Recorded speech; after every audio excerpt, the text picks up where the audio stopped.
Konnichiwa, minasang. O genki desu ka? Welcome sa akong intermediate course nining akong channel. Hinapon tabay. Nining lisona atong estudyohan unsa ang pag-ekspresar og samtang. Kung kining samtanga usa ka estado o kondisyon gamit ang conjugation ta mama. Ato nang sugdan? Ja, ikimashou. Sa miaging leksyon, atong gituki unsa ang pag-ekspresar og samtang gamit ang nagara conjugation. Sama sa sentence, motuon ko samtang maminaw og music. Sa hinapon, watashi wa ongaku o kikinagara benkyou shimasu. Ang nagara conjugation gamiton pag-ekspresar og samtang kung aduna ray usa ka tawo nga nagbuhat og duha ka aksyon nga gidungan. Ang nagara mahimong parte sa verb. Apan niining leksyon atong tukion unsa ang pag-ekspresar og samtang kung kanang samtanga usa ka estado o kondisyon imbes nga usa ka aksyon. Pangalitan, mukaon kog paniudto samtang magtindog. Ang atong main clause kay mukaon kog paniudto. Ug ang samtang magtindog kay ang atong subordinate clause.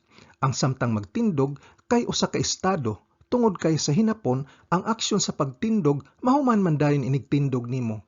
Ug ang pagpabilin nga nagtindog ka kay usa ka estado o kondisyon. Busa dili ta makagamit sa nagara ug ang atong gamiton nga conjugation kay ang ta mama conjugation. Ug sa hinapon moingon tag watashi wa tatta mama hirugohan wo tabemasu. Ang main sentence kay watashi wa hirugohan wo tabemasu. Ako mukaon og paniudto. Ug ang subordinate clause kay samtang magtindog o tatta mama. Ang aksyon nga giparisan og mama kay moindikar og estado o kondisyon nga nagpadayon. Ang mama kay grammatically usa ka noun. Busa mo nominalize kini sa verb clause nga iyang gisundan aron mahimo kining noun clause. Ug sukwahi sa nagara nga usa ra ka tawo magbuhat sa duha ka aksyon, usahay ang naghimo sa estado o kondisyon kay lahi ra sa nagbuhat sa main action, sa main sentence. Ato niya ning tan-awon sa pipila ka ehemplo.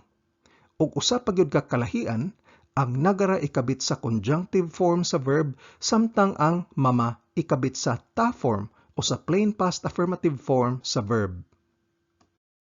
Sa Binisaya, ang ta mama mohubad sa samtang sa, kuyog sa, tungod sa, nga tanan nagpasabot og usa ka estado o kondisyon. Pwede pud ta mo ekspresar og kondisyon o estado gamit ang nay mama form sa verb. Sa Binisaya pa, samtang wa mobuhat tungod sa wa pagbuhat, may resulta kini og usa ka estado o kondisyon. Maklaro ra unya ni inigtan-aw nato mga ehemplo. Ani ay ehemplo sa nay mama. Ang sentence, mibiya siya sa kwarto nga walay gisulti. Aduna tay duha ka aksyon, mibiya ug way gisulti. Ang main clause kay mibiya siya sa kwarto ug ang subordinate clause kay nga way gisulti. Ang nga way gisulti kay usa ka estado o kondisyon nga wa siya gisulti. Busa ato ning i-ekspresar gamit ang nay mama. Ug ang hinapon kay kare wa nani mo iwanai mama heya o demashita. Kare wa nani mo iwanai mama heya o demashita. Kung imong nahinumduman ang napo ka basic verb conjugations nga atong gistudyohan sa leksyon 26 hasta 30 sa kada kategorya sa verb, ang mama conjugation kay mogamit sa ta form o ang plain past affirmative form sa verb. Adunay kaso nga mogamit ta sa rule form o dictionary form sa verb apan panagsara ni kaayo. Ug kung ang wa pagbuhat sa aksyon mohimo og estado o kondisyon, ato pong gamiton ang nay form sa verb o ang plain non-past negative form sa verb. Atong reviewon ang paghimo sa ta form ug nay form sa mga verbs.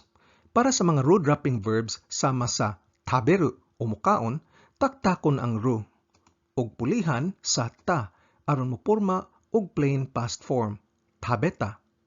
Pagporma sa nay form, taktakon gihapon ang ru ug pulihan sa nay aron moporma tag tabenay nga mao ang nay form.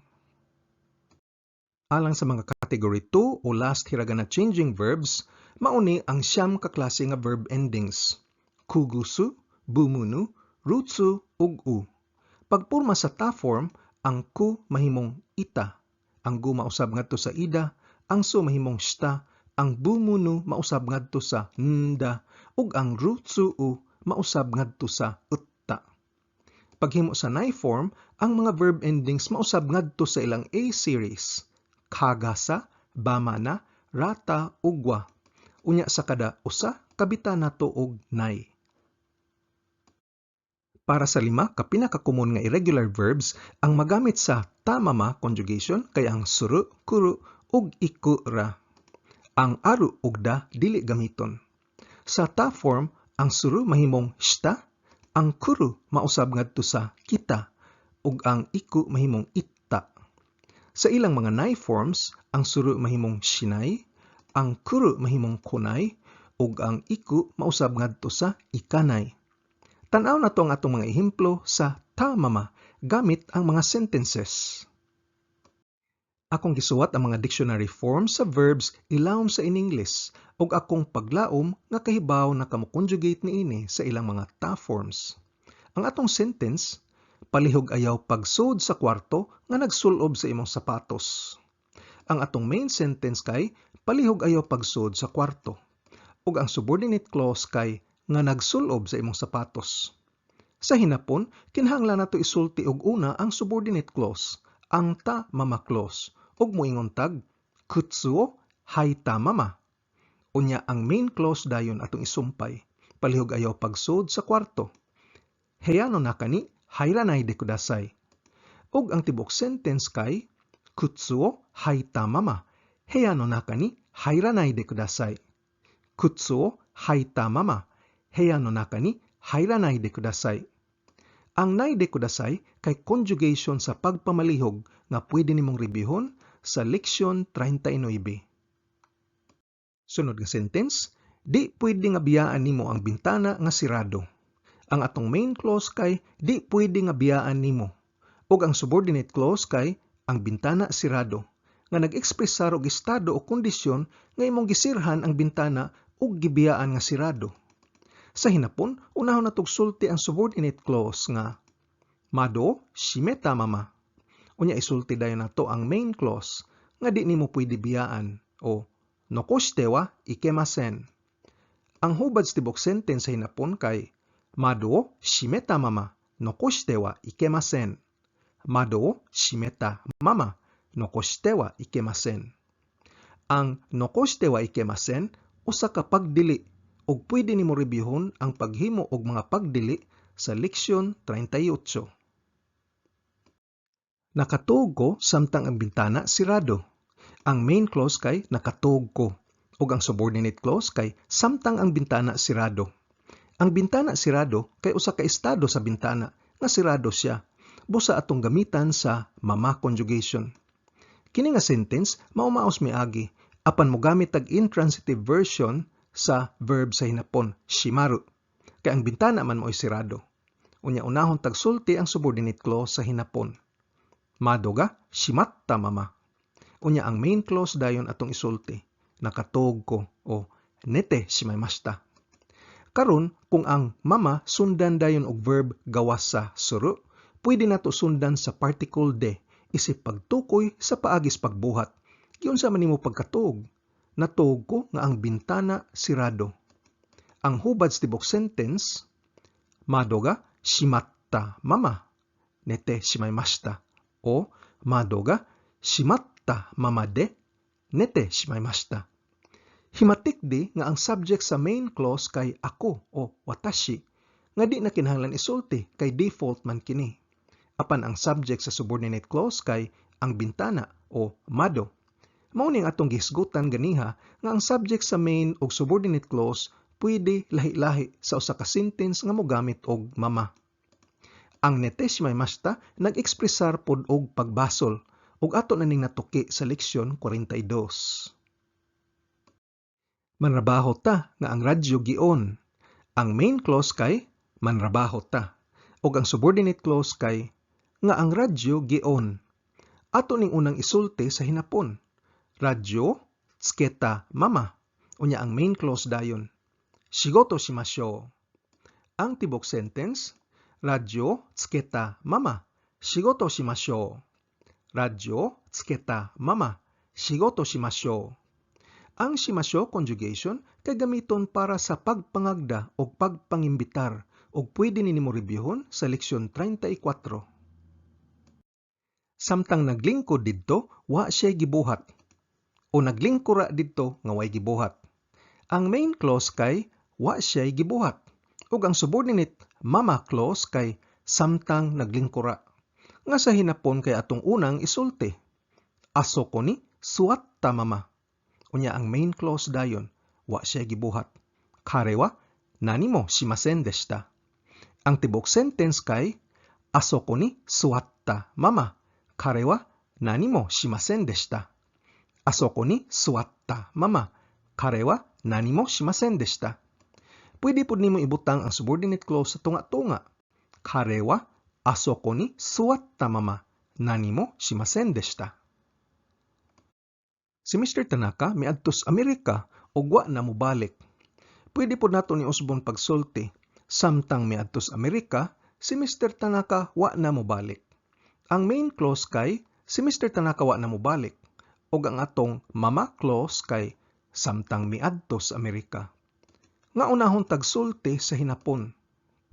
Amerika ni itta mama. Unya main clause dayon. Tanaka sangwa modora nakatta. Ang tibok sentence mahimong Amerika ni itta mama. Tanaka sangwa modora nakatta. Amerika ni itta mama. Tanaka sangwa modora nakatta. Kanunay siyang muasoy og mga istorya sama sa iyang madunggan. Ang atong main clause kay kanunay siyang muasoy og mga istorya. Ug ang mama clause kay sama sa iyang madunggan. Niining ihimpluha, ang istorya kay ang direct object sa main clause. Muasoy og unsa? Mga istorya. Ug ang mama clause muhulagway sa klase sa istorya nga iyang asoyon. Busa kinahanglan nato ibutang ang mama clause sa tunga-tunga sa sentence sa hinapon. Ato unang hanayon ang main clause sa hinapon. Kanojo wa itsumo hanashi o tsutaimasu. Unsang klase sa istorya? Kita mama no hanashi. Sama sa iyang madunggan. Kinahanglan nato ang particle no aron pagsumpay sa duha ka noun, ang mama ug hanashi. Ug ang tibok sentence kay Kanojo wa itsumo kita mama no hanashi o tsutaimasu. Kanojo wa itsumo kita mama no hanashi o tsutaimasu. Mas maayo isuwat nimo sa imong diary imong mga kaagi sama sa imong nakit-an. Ang main sentence kay mas maayo isuwat nimo sa imong diary imong mga kaagi.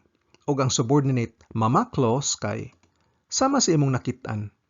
Pareha sa miaging ehemplo, ang kaagi maoy atong direct object sa atong main sentence. Unsa may isuwat? Mga kaagi. Ug ang atong mama clause muhulagway kung unsang klasihas mga kaagi. Busa ibutang nato ang mama clause sa tunga-tunga sa sentence sa hinapon.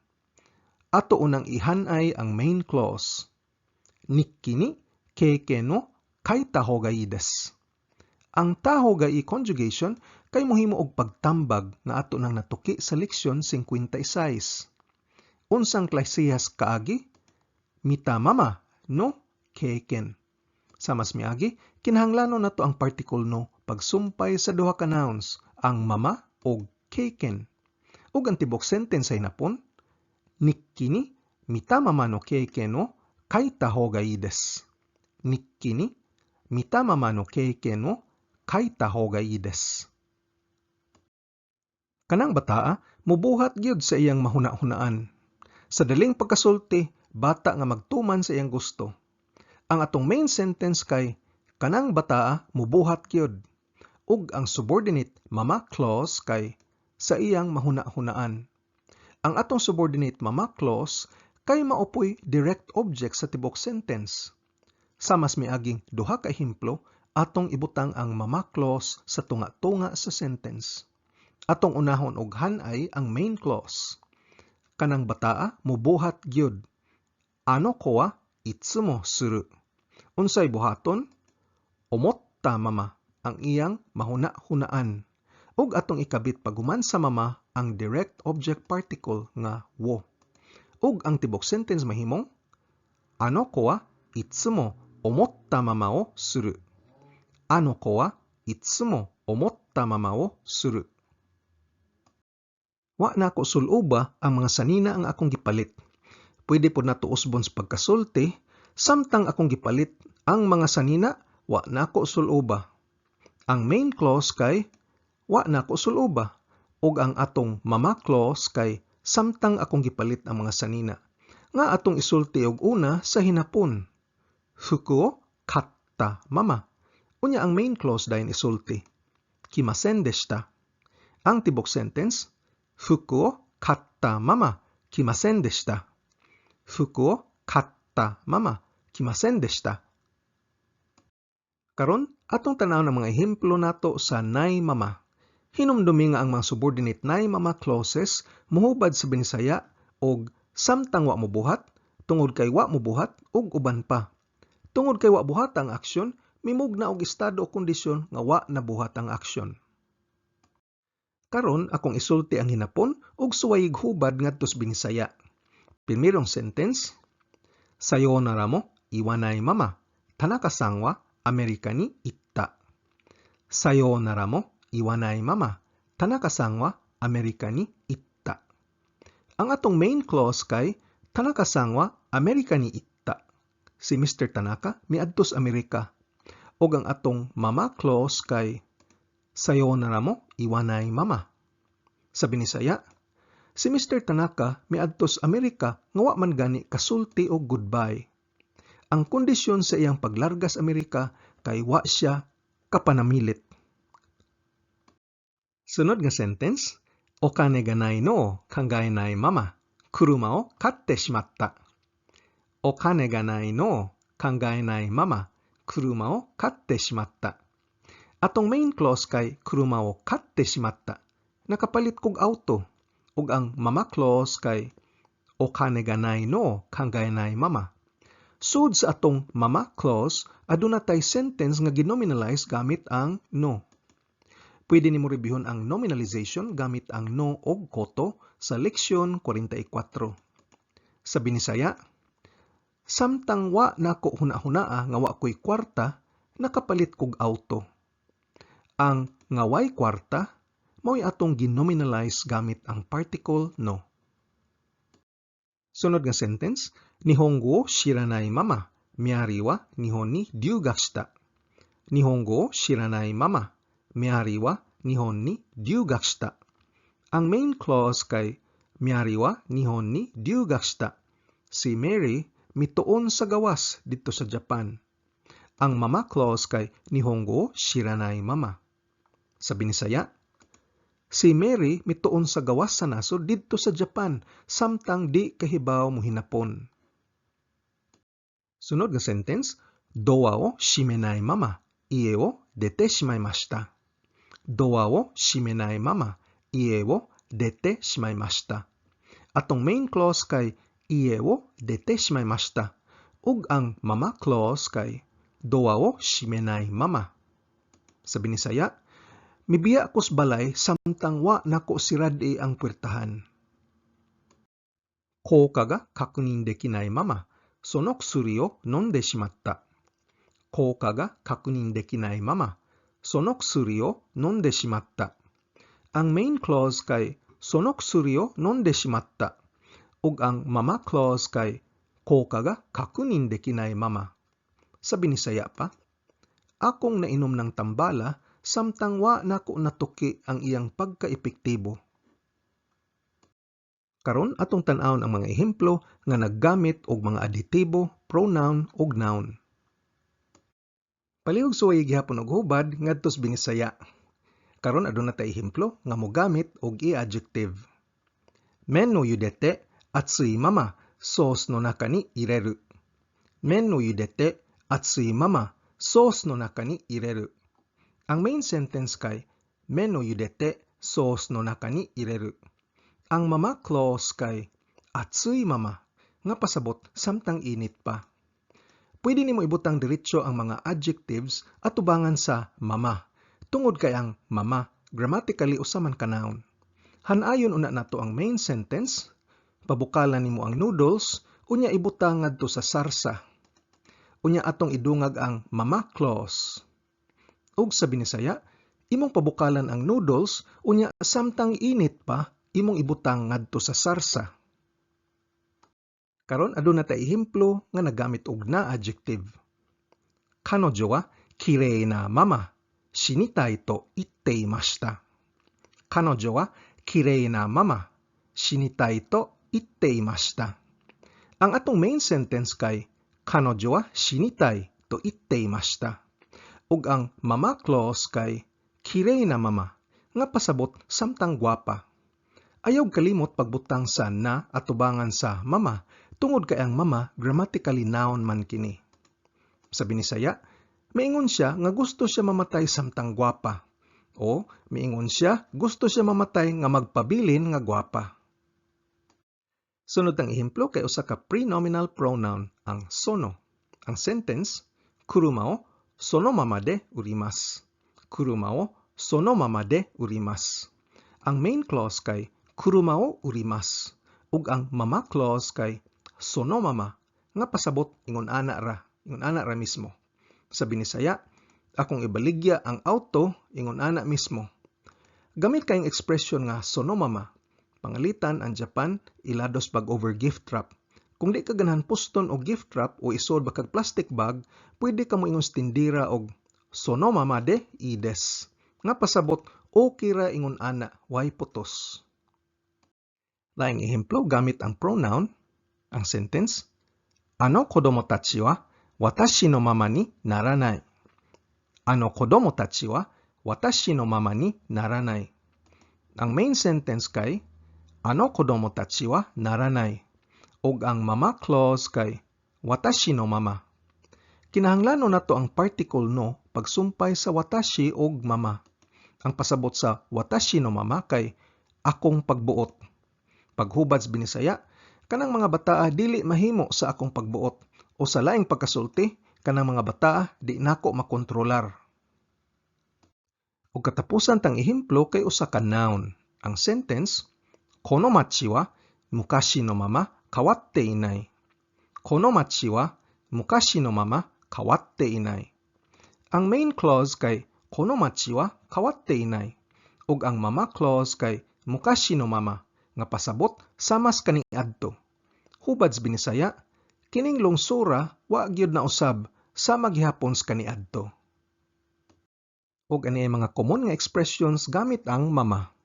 Ang pasabot sa waga mama kay pagkadaw o pagkahakog. Ang pasabot sa aruga mama no jinsei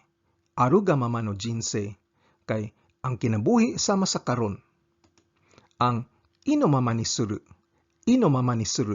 kay magpatuyang og buhat sa gusto. Ug ang dozo sono mama kay pasabot relax lang ayaw na paglihok. Ang musulti ani kasagaran taas og rangko ngadto sa mga ubos kaniya.